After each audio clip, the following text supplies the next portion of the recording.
যেমন আজকালকার যুগে ঘোড়ার গোস্ত কি হালাল না হারাম?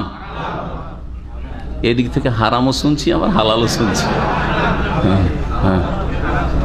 কারা হারাম বলছেন হাত উঠান। ঘোড়ার গোস্ত হারাম, মেলাগুলো হাত উঠেছে মাশাআল্লাহ, দেখছেন না? ঘোড়ার গোস্ত হারাম। আচ্ছা, কারা হালাল বলছেন হাত উঠান। এতগুলি লোক সবাই খেতে চায় ঘোড়া, আর আপনারা কয়েকজন খেতে চান। সুবহানাল্লাহ, দেখলেন? হ্যাঁ, মদিনার ছাত্র। ঘোড়ার গোস্ত হালাল না হারাম? হালাল। জি, ইমাম আবু হানিফা রাহিমাহুল্লাহর মাযহাবে ঘোড়ার গোস্ত হারাম। বুঝা গেছে? যারা নিজে হানাফি সাইনবোর্ড রেখেছেন তাদের জন্য হারাম। কথা বুঝতে পারছেন? হানাফি যদি হন তাহলে হারাম, কারণ আপনি পাবন্দি করছেন আমি হানফি থাকবো, আমি ওই হাদিসে হালাল থাকলো না, আমার কাছে হালাল না। আমার কাছে হানফিটা 1 নম্বরে, 2 নম্বরে হাদিস। আমাদের মোতাবেক হাদিস পাই যদি মনোপুত, তাহলে নিলাম, না হলে মাস সালামা। ঠিক না? এটাই তো মযহাবের মুশকিলটা। আর যারা বলছেন না, আমাদের আসল হচ্ছে কোরআন এবং হাদিস, কোরআন হাদিসের মুআফিক যদি আবু হানিফার কথা পাই সেটাও নেব, আর কোরআন হাদিসের মুআফিক অনুকূলে যদি শাফিরটা পাই সেটাও নেব, কোরআন হাদিসের মুআফিক যদি মালিকেরটা পাই, আহমদেরটা পাই, আর কারো পাই তাও নেব, আপনার কথাও নেব যদি কোরআন হাদিসের মুআফিক হয়। ঠিক না? কিন্তু কোরআন হাদিসের উল্টা হলে যতই বড় কোনো ব্যক্তিত্ব হোক না, তার কথা নেওয়া যাবে না। এটাই না শিখিয়েছেন 4 ইমাম, শিখান নেই? উতরুকু কওলি লিকাওলি রাসূলিল্লাহ সাল্লাল্লাহু আলাইহি ওয়াসাল্লাম, রাসূলের কথার সামনে আমার কথাকে ছেড়ে দিও। উতরুকু কওলি লিকাওলি সাহাবায়ে কেরামের কথার সামনে আমার কথাকে ছেড়ে ফেলে দিও। আবু হানিফার শিক্ষা এটা রাহিমাহুল্লাহ। কিন্তু আমরা তো আসল হানাফি হতে পারি না, নকল হানাফি। আসলে কথা বোঝা গেছে? ঘোড়ার মাংস তো যদি কোনো প্রকার আমাদের দৃষ্টিতে হালাল, কেননা হারাম হওয়ার তো কোনো কারণ, কোনো কিছু উল্লেখ নাই। হারাম হওয়ার জন্য যেগুলো লাগে, হারাম হওয়ার জন্য কি লাগে, হারাম হওয়ার জন্য যে কারণগুলো লাগে সেগুলো মাথায় রাখবেন। হারাম হওয়ার জন্য কি কারণগুলো লাগে সেটা মাথায় রাখতে হবে। এই যে ভাই, আপনি প্রশ্ন করে অন্যদিক চলে গেলেন কেন? প্রশ্ন করেছেন, উত্তর শুনতে হবে না? হ্যাঁ, উত্তর না শুনে অন্যদিকে তাকাচ্ছেন। হালাল হওয়ার দলিল লাগে না, হারাম হওয়ার দলিল লাগে। এটা কি বুঝেন? আমি বললাম যে এই জমিটা আমার, এটার দলিল লাগে না? আমি বললাম এই জমিটা আমার না, এটার দলিল লাগে। কোনটার দলিল লাগে? যদি বলে আমার তাহলে লাগবে, কথা বুঝেননি? আর যদি বলে আমার না তাহলে কোনো দলিল লাগবে না। এটা হচ্ছে ইবাদতের ক্ষেত্রে। আর মুআমালাতের ক্ষেত্রে হারামের দলিল লাগবে, হালালের দলিল লাগবে না। আল্লাহ রাসূল এবং আল্লাহ যা হারাম করেননি, কিয়ামত পর্যন্ত যা কিছু আবিষ্কার হবে সবই হালাল।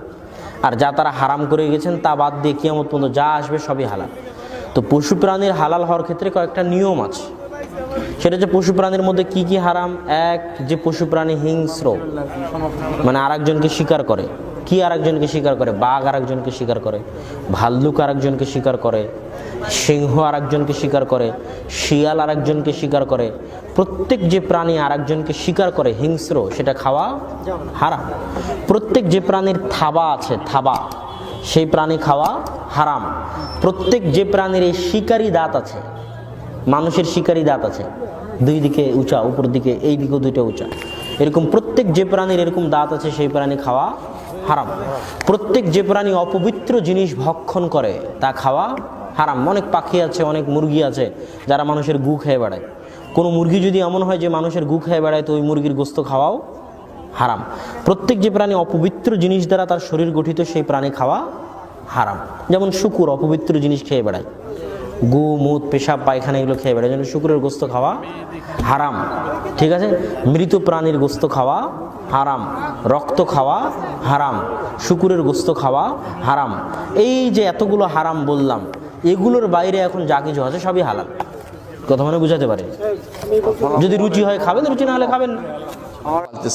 বিভিন্ন সেনাবাহিনী বা বিভিন্ন ঘোড়া পালে, কেন ঘোড়া ছাড়া সামনে আগান চায় না, এবং ঘোড়া দিয়েই তাদের একটা কসরত দেখায়, ঘোড়া ঘোড়সওয়ারে দৌড়ায় কীভাবে দেখাচ্ছে।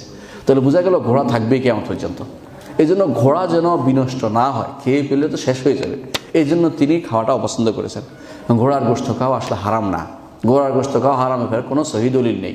বরং রাসূলুল্লাহ সাল্লাল্লাহু আলাইহি ওয়াসাল্লাম যুগে একবার ঘোড়ার গোশত খেয়েছেন, প্রমাণ পাওয়া গেছে, সাহাবায়ে কেরাম ঘোড়ার গোশত খেয়েছেন, প্রমাণিত সত্য এটা। তাহলে পরে খানি রাসূল, এরপরে খানে প্রমাণিত। তাহলে অভাব হলে, বিপদে পড়লে, সমস্যাগ্রস্ত হলে মুসলিমরা ঘোড়ার গোস্ত খেতে পারবে, এতে কোনো সমস্যা নেই।